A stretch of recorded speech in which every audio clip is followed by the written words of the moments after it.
সুপ্রিয় শিক্ষার্থীরা, আসসালামু আলাইকুম। সবাই কেমন আছেন? আশা করি ভালো আছেন। তো আমরা যে গত ক্লাসে মূলত আলোচনা করেছিলাম যে মধ্যযুগের বেশ কিছু গুরুত্বপূর্ণ সাহিত্যিক, তাদের সৃষ্ট কর্ম এবং তাদের যারা পৃষ্ঠপোষক ছিলেন তাদের বিষয়ে আমরা আলোচনা করেছিলাম। আজকে আমরা যে গুরুত্বপূর্ণ যে বিষয়গুলো নিয়ে কথা বলবো সেটা হচ্ছে মধ্যযুগের গুরুত্বপূর্ণ যে সাহিত্যের ধারা, অর্থাৎ বিভিন্ন রকম সাহিত্যের উদ্ভব হয়েছিল এই মধ্যযুগে। তো চলুন আমরা আজকে এক নজর আসলে দেখে নিই যে মধ্যযুগে যে সাহিত্যের ধারাগুলো উদ্ভব হয়েছিল সেগুলো নিয়ে। তো আমরা প্রথম দেখেছি নাচ সাহিত্য। তো মধ্যযুগের অন্যতম একটি নিদর্শন ছিল এই নাচ সাহিত্য। এই নাচ সাহিত্যের উদ্ভব হয়েছিল আপনার বৌদ্ধ ধর্ম এবং শিব ধর্মের মিশ্রণে, অর্থাৎ বৌদ্ধ ধর্ম এবং শিখ ধর্মের মিশ্রণে এই নাচ সাহিত্যের উদ্ভব হয়েছিল। ঠিক আছে। তো আর এর প্রধান কবি ছিলেন শেখ ফয়জুল্লাহ। আমরা মূলত যে সাহিত্যের যে ধারাগুলো, এটা বিস্তারিত অনেক আলোচনা আছে, আমরা বিস্তারিত না লিখে আমরা জাস্ট সংক্ষিপ্ত আকারে লিখেছি। আপনারা এটুকু মনে রাখবেন। এবং এর যে প্রধান কবি, শ্রেষ্ঠ কবি, সাধারণত পরীক্ষাগুলোতে এই প্রধান কবি, শ্রেষ্ঠ কবি এবং কোন ধরনের সাহিত্য ধারা, এগুলো থেকে মূলত প্রশ্ন আসে। আপনারা কয়েকবার দেখা যাচ্ছে যে ক্লাসটা শুনলে আপনাদের মনে থাকবে। আমাদের দ্বিতীয়ত আমরা লিখেছি পুঁথি সাহিত্য। এই পুঁথি সাহিত্যের উদ্ভব হয়েছিল 18 শতকের দ্বিতীয়ার্ধে। এটা 18 শতকের দ্বিতীয়ার্ধে এই পুঁথি সাহিত্যের উদ্ভব হয়েছিল। তো পুঁথি সাহিত্য মূলত কি ছিল? এটা আপনার আরবি ফার্সি যে মিশ্রিত যে কাব্য, সেটাকে মূলত পুঁথি সাহিত্য বলা হতো। এবং এই পুঁথি সাহিত্যের অন্যতম লেখক ছিলেন সৈয়দ হামজা। কবিয়াল এবং শায়ের, এই কবিয়াল এবং শায়ের এই সাহিত্য ধারার উদ্ভব হয়েছিল 18 শতকের শেষে এবং 19 শতকের প্রথমার্ধে।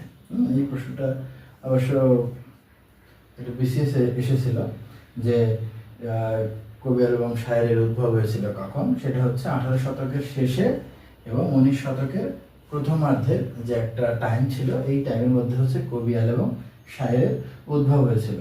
এখানে কবিয়াল গান নর্মাল আপনার এই কবিয়াল বলা হতো সাধারণত হিন্দু ধর্মাবলম্বীদের মধ্যে যারা কবি গান লিখেছিলেন, এই তাদেরকে মূলত কবিয়াল বলা হতো। আর একটা ওনাদের বলা হতো যে যারা কবিতা লিখে, অর্থাৎ এই লেখনী বিক্রির মাধ্যমে যারা জীবনযাপন করতেন, মূলত তাদেরকেও এই কবিয়াল বলা হতো। আর এই শায়েরটা প্রচলিত ছিল সাধারণত যারা মুসলিম লেখক ছিলেন তাদেরকেই শায়ের বলা হতো আর কি। তো এই যে কবিয়াল এবং শায়েরের প্রধান কবি ছিলেন গজলাপুট এবং এর শ্রেষ্ঠ রচয়িতা ছিলেন হরু ঠাকুর। অর্থাৎ কবিয়াল এবং শায়েরের 18 শতকের শেষার্ধে এবং 19 শতকের প্রথমার্ধে যে সময়টা ছিল, ওই সময়ে আপনার কবিয়াল এবং শায়েরের উদ্ভব হয়। এবং এই কবিয়াল এবং শায়েরের প্রধান কবি ছিলেন, প্রথম কবি ছিলেন গজলাপুট। এটা কিন্তু অনেক প্রশ্ন এসেছিল যে কবিয়াল এবং শায়েরের প্রথম কবি কি ছিলেন, সেটা গজলাপুট। এবং শ্রেষ্ঠ রচয়িতা ছিলেন হরু ঠাকুর। জঙ্গনামা, এই জঙ্গনামা বলতে এটা যুদ্ধের যে মূলত যে যুদ্ধ কেন্দ্রিক।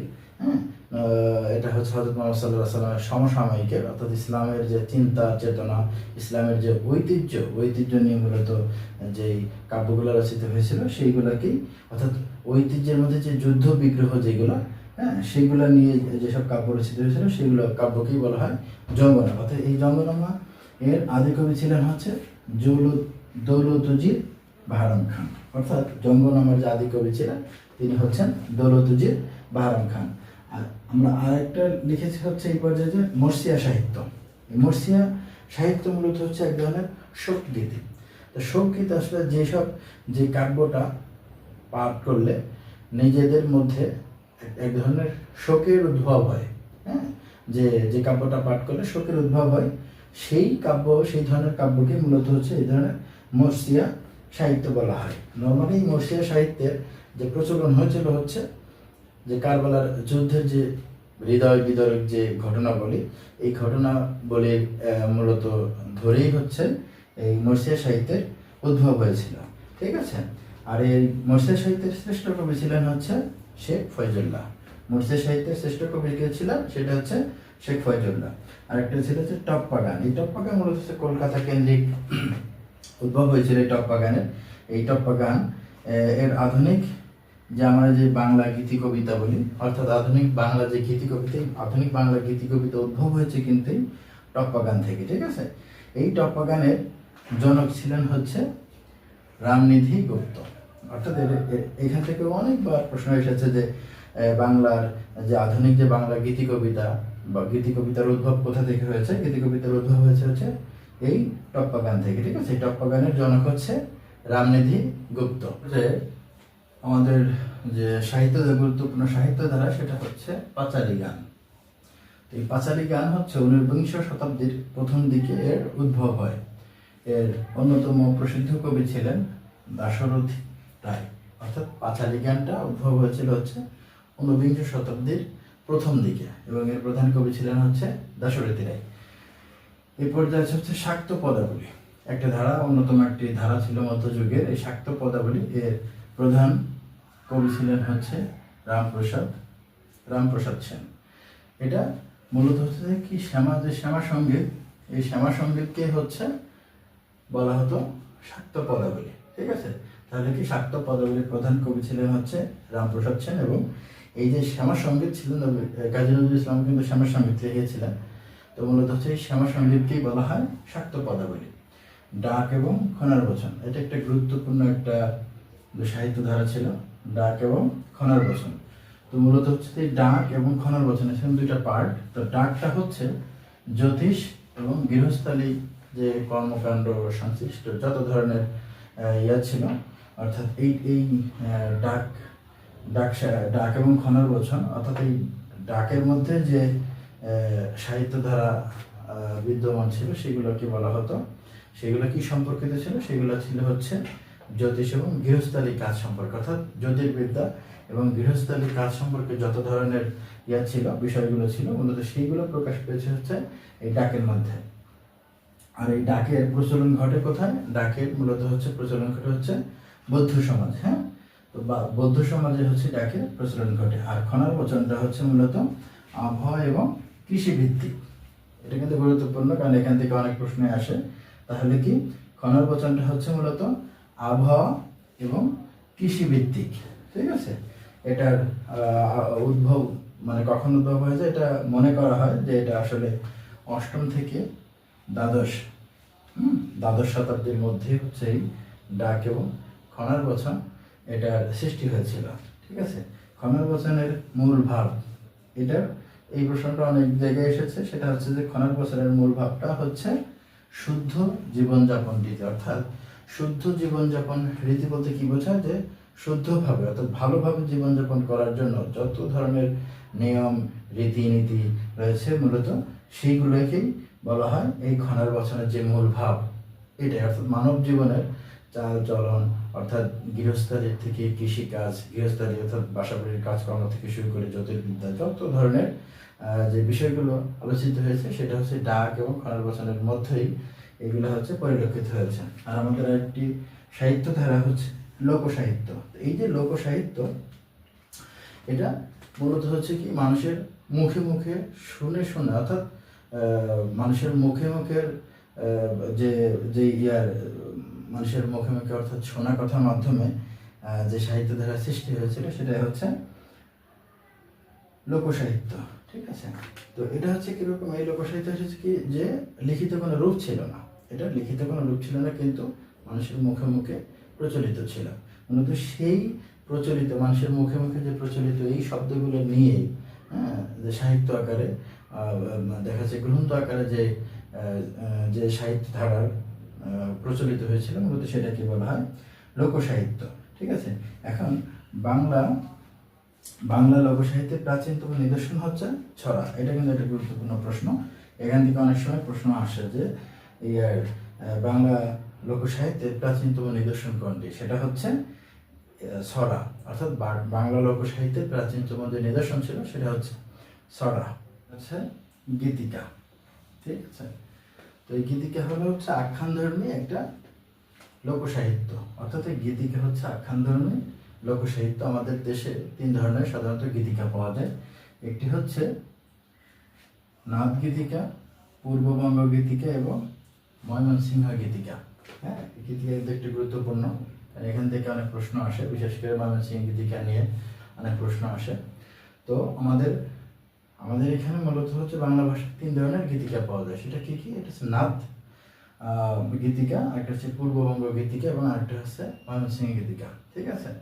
তো এই নাথ গীতিকাটা কি?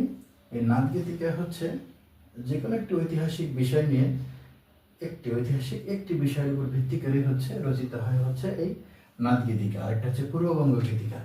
এই পূর্ববঙ্গ গীতিকা কোন অঞ্চলে প্রচলিত ছিল? সেটা হচ্ছে নোয়াখালী, বর্তমান বাংলাদেশের নোয়াখালী, চট্টগ্রাম এবং ভারতের ত্রিপুরা অঞ্চল জুড়ে, অর্থাৎ এই অঞ্চল জুড়ে যেসব সাহিত্যের এই পূর্ববঙ্গ গীতিকা প্রচলিত ছিল, এটা হচ্ছে ময়মনসিংহ গীতিকা। এই গীতিকা অর্থাৎ ময়মনসিংহ গীতিকা হচ্ছে বৃহত্তর ময়মনসিংহ অঞ্চল দিয়ে যে এই ময়মনসিংহ অর্থাৎ ময়মনসিংহ গীতিকার প্রচলন ছিল। তো এই যে ময়মনসিংহের যে গীতিকাটা, সেটা সম্পাদনা করেছিলেন হচ্ছে ডক্টর দীনেশচন্দ্র সেন। অর্থাৎ ময়মনসিংহ গীতিকা ময়মনসিংহ অঞ্চলে প্রচলিত ছিল এবং এটা সম্পাদনা করেছিলেন হচ্ছে ডক্টর দীনেশচন্দ্র সেন। ঠিক আছে? এই যে ময়মনসিংহ গীতিকা, এটা মুদ্রিত হয়েছে কিন্তু 23টি ভাষাতে। এটা গুরুত্বপূর্ণ যে এই ময়মনসিংহ গীতিকা মোট 23টি ভাষায় মুদ্রিত হয়েছে এবং এই ময়মনসিংহ গীতিকাতে স্থান পেয়েছে মোট 10টি গীতিকা। ঠিক আছে? এই ময়মনসিংহের যে গীতিকা যে সম্পাদনা করেছিলেন দীনেশচন্দ্র সেন, এখানে মোট 10টি গীতিকা স্থান পেয়েছে। আর একটা জিনিস, এখানে একটা জিনিস হচ্ছে আসে যে ময়মনসিংহ গীতিকা সংগ্রহ করেছিলেন কে? সংগ্রহ করেছিলেন, এটা হচ্ছে চন্দ্রকুমার দে। অর্থাৎ ডক্টর দীনেশচন্দ্র সেন ময়মনসিংহ গীতিকা সম্পাদনা করেছিলেন, কিন্তু ওনার সঙ্গে এই যে গীতিকাগুলো মানে বিভিন্ন জায়গায় গিয়ে গিয়ে যে সংগ্রহ করেছিলেন, এই সংগ্রহের যে অন্যতম যে কাজটি করেছিলেন তিনি হচ্ছেন চন্দ্রকুমার দে। তো আমরা হচ্ছে যে বিষয়গুলো বললাম, যে আমাদের এই ক্লাসে যে বিষয়গুলো আলোচিত হয়েছে, সেগুলো হচ্ছে যে বিভিন্ন যে সাহিত্য ধারা, বাংলা সাহিত্যে বিভিন্ন ধরনের যে সাহিত্য ধারা, অর্থাৎ আমাদের এই সাহিত্য ধারার বাইরে কোনো কিন্তু প্রশ্ন সাধারণত নেই, কারণ এখানে আমি সংক্ষিপ্তভাবে আলোচনা করেছি। আর এগুলোর বিস্তারিত আপনারা যে বই পড়েন সেখান থেকে একটু কয়েকবার রিডিং করলে, কয়েকটা ক্লাস দেখা যাচ্ছে এই ক্লাসটাই 2-3বার যদি আপনারা দেখেন, তো এর যে মূল যে গুরুত্বপূর্ণ যে পার্টগুলো সেগুলো আপনাদের মনে থাকবে। আসলে মুখস্থ হচ্ছে যে কত মুখস্থ করা যাবে, মুখস্থ করতে করতে মুখস্থ তো আর মানে হিউজ জিনিস। বাংলা সিলেবাস যে কোনো পরীক্ষার ক্ষেত্রে বাংলা সিলেবাস কিন্তু অনেক বড়। তো আসলে এগুলো মুখস্থ হচ্ছে যে সেটাই, যেটা আপনি কয়েকবার পড়তে পড়তে দেখবেন অটো আপনার মনে থাকবে। তো মূলত সাহিত্য ধারাগুলো যদি সম্পর্কে যদি আমাদের একটু ধারণা থাকে যে আসলে কোনটা কোন ধরনের সাহিত্য, তো সেই ক্ষেত্রে অনেক সময় অনেক ধরনের এই প্রশ্নগুলো আমাদের বুঝতে সুবিধা হয় এবং উত্তর করতে সুবিধা হয়। তাহলে আমরা মূলত এগুলো একটু পড়বো, যে বাংলা সাহিত্যের যেসব ধারা ছিল কোন কোন সাহিত্যে, সেগুলো একটু কয়েকবার রিডিং করলে আশা করি এর মধ্য থেকে যে কোনো ধরনের প্রশ্ন আসলে আপনারা উত্তর করতে পারবেন। তো সবাই ভালো থাকবেন, সুস্থ থাকবেন। আসসালামু আলাইকুম।